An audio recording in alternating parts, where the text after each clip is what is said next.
Un professeur de musique dirigeait une classe réputée pour former les prodiges du piano. Il avait deux élèves bien différents.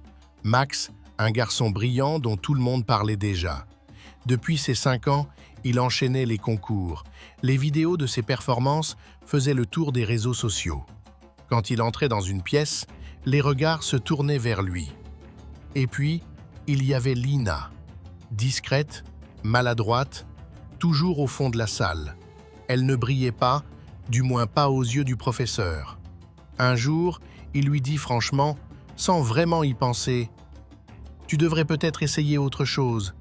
La musique, ce n'est pas pour toi. » Lina baissa les yeux. Elle encaissa. Mais elle ne dit rien. Elle rentra chez elle, le cœur serré, mais pas brisé. Au fond d'elle, une petite flamme résistait. Chaque soir, après ses devoirs, elle s'asseyait devant un vieux clavier usé, offert par sa grand-mère avant de mourir. Les touches étaient abîmées, certaines décolorées, mais elle jouait quand même. Sa mère, qui voyait ses doigts s'écorcher à force de répétition, la soutenait en silence, sans jamais la décourager.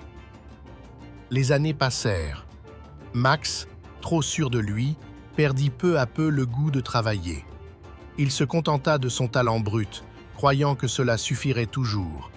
Il brillait moins, mais personne n'osait lui dire. Lina, elle, continuait, lentement, patiemment, avec des nuits blanches, des larmes parfois, mais toujours le même amour pour la musique.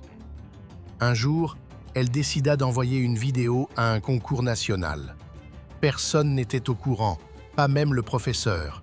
Elle l'avait enregistrée à la maison avec ce vieux clavier désaccordé. Mais elle y avait mis tout son cœur. Quelques mois plus tard, le professeur ouvrit son courrier habituel. Parmi les factures et les prospectus, il trouva une lettre avec un sceau officiel. Il la lut à voix haute, sans vraiment y croire. Lauréate du Grand Prix national de piano, Lina M. Il resta un instant immobile, la lettre tremblant entre ses doigts. Il releva les yeux. Lina était là, debout devant lui, les mains moites, mais le regard brillant. « Je voulais juste vous dire, je commence la tournée des concerts le mois prochain. » Le professeur sentit une boule dans sa gorge. Son visage s'embua de larmes. Il murmura, presque pour lui-même. « J'ai misé sur l'éclat facile, sur ce qui brille à première vue, et j'ai ignoré la vraie lumière. Lina, c'est toi le